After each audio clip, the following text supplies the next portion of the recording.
Hey guys, the Turquoise Beast here, and today I'm going to be testing the Corvette C8 Stingray at Golden Max in its whole trial series in multiplayer in Asphalt 9. So this is a top level C-Class car and we'll be talking more about it later. But don't forget to watch this video till the end because I'll be asking a few questions to you upon like what kind of related to my content, so I would like it very much if you answer. So this car has a very interesting decal and that's why I call it the Captain America car. So we'll start with our races. In this video there are 6 races, though they are not sequential. I selected some of the best and most interesting races. So this car is at 3700 rank, it's at Golden Max and it's a very good C-Class car. It is pretty close to the other kings like the Gallardo and the Vencer and the Aranera, but it is more of an Acura level car because of its low handling, and though its top rank is very good, it isn't the best of its class. So I'll be talking about many things in this video, so let's watch on ahead. This car has a very good top speed. I mean, it hits like 341 or something, and its air top speed is also very good. So, and the handling is fair enough, and the nitro efficiency is pretty good. It is actually better than any other C-Class car, the nitro efficiency. The acceleration is pretty good as well, and but the most important thing about this car is that it's a completely pay to win car, meaning that you have to buy the legend pass to have a chance of getting it. So even that decal can be gotten only using the legend pass. So in this first race we very nearly almost beat that guy with the decal, but somehow he was in front of us by 0.0666 seconds. So in this second race in San Francisco, I'll be talking about the Corvette C7R Grand Prix which is going on right now. So the qualification round for that car was also in the San Francisco track, Tunnel Jam I think, and it honestly didn't have much of an impact on me. I hated it though it's supposed to be a D-Class king. It's the only D-Class car with 5 stars. It's supposed to be very good, but since it's a 5-star car and I'm driving it at 1 star, well, I don't like it. I didn't like it so much, but I'll test it in its own multiplayer trial series if it comes out, and then maybe I like it a bit more. So I watched Film's latest video about the Exotic Rides W70, and in that he said that its opening stats are somewhat similar to the Mazda Furai, the other D-Class king. So that just means that it is also very bad at lower stars and gets better as it moves on and on. So watching that video inspired me to go for the car, go for the C7. But let's see how that comes out when my C7 video comes out. Also, I'll be talking about my second Corvette in this video. Third Corvette, not second, which is my Corvette Grand Sport. That is a pretty good B-Class car, the easiest car to drive, and I recently got it as a birthday gift from Gameloft because Asphalt 9 was created at July 25th. So this year, that's what they gave as return gifts. I've been using that car in multiplayer in Gold League for some time, and I loved it. It's able to beat cars which are more than 1500 rank above us. So here there's an accidental knockdown happened. I didn't mean to do it, but it was his own fault because he jumped under us. He tried to knock us down, so divine retribution, I suppose. Also about the Corvette Grand Sport, I have it at just 2 stars, but still I am able to do such fun things with it, such great wins with it. I've been able to beat like so many cars, and now I think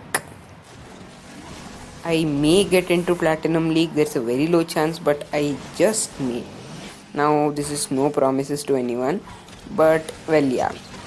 So in this race, Rome Pantheon split. I just hate this track because of its narrowness. I mean, look here, what was the need to break the road down into half? It was perfectly fine when it was normal. There was no need to break the road and narrow it down even more.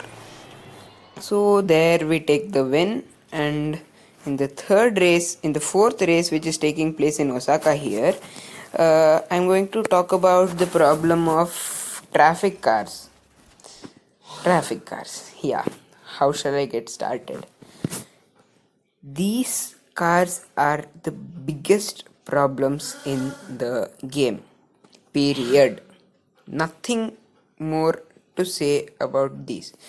I hate them so much that I don't know why they exist. They might be an obstacle, but how can they be an obstacle if they do such things like they do in this video? I mean, let's just watch on a bit. So there's a traffic car here, and even if I shockwave into it, I mean, it pushed me out of the track. What should I say? I was, I'm speechless. Even when I'm giving this voiceover, I still feel weird when I talk about that incident. So here we knocked that car down. Well, again his fault. He came under us when we were landing.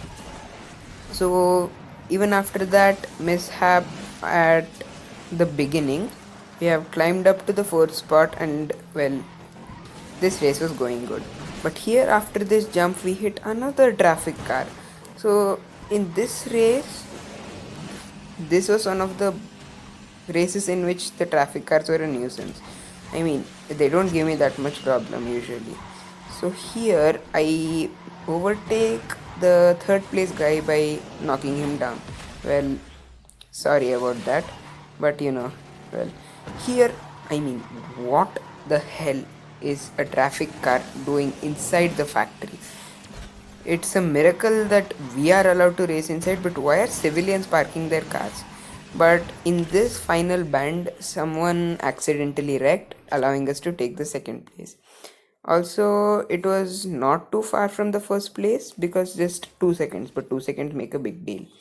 Now, in this next race in US Midwest, this is a track which I know very well because I've watched so many videos about the best routes for this track and all those, so I'm pretty much a pro at it. In this, I apparently had a bad connection because, well, though I'm leading out here, it says that I'm in the last place. I really hate it when that happens because it's annoying and it is ruining and it's robbing me of well deserved rating and all those things. So here I thought that maybe if I do a perfect race I might end up on the podium or something, and that's exactly what happened. But still, if other less perfect races in which I would have actually won if not for internet issues, well, I because of my bad internet I've come in like 5th 6th place many times. So that's a huge issue, and I would really like it if, well, Gameloft fix that issue. So that's all in our agenda. And now for the final thing. Now, my questions. So, my next video will be of the DS E10s at Golden Max. I'm making that video just because the DS is my favorite car.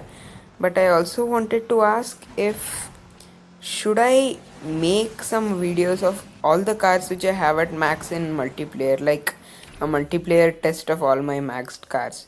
So leave that down in the comments below. Should I stick to free tries or should I make max reviews of all cars or not? So, and my second question for now is, would you guys prefer races, well, which are sequential or best races? I mean, the ones which are more intense, the ones in which I perform better. I don't know. I'm going to make a trial for the sequential races in my next video in the DS. So let me know about that as well, whether you want sequential races or whether you want best races.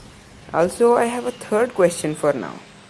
Is it okay for me to record videos in the same track twice or thrice in the same video? Because sometimes I have good races on one type of track such as San Francisco and bad races on tracks like the Caribbean. So let me know about that as well in the comments below. And now it's time for a general review about this car. It's a high-end C-class car, and if it were not pay to win, I would have tried to get it. It has a rank which is very close to the Arenera and better than the Vencer, Gallardo and the Acura. It has better everything except for handling than all these cars. And though its rank is not a proper ode to its stats, it will still do. Now we take the win in this final race. I thank you all so much for watching. Signing off, the Turquoise Beast.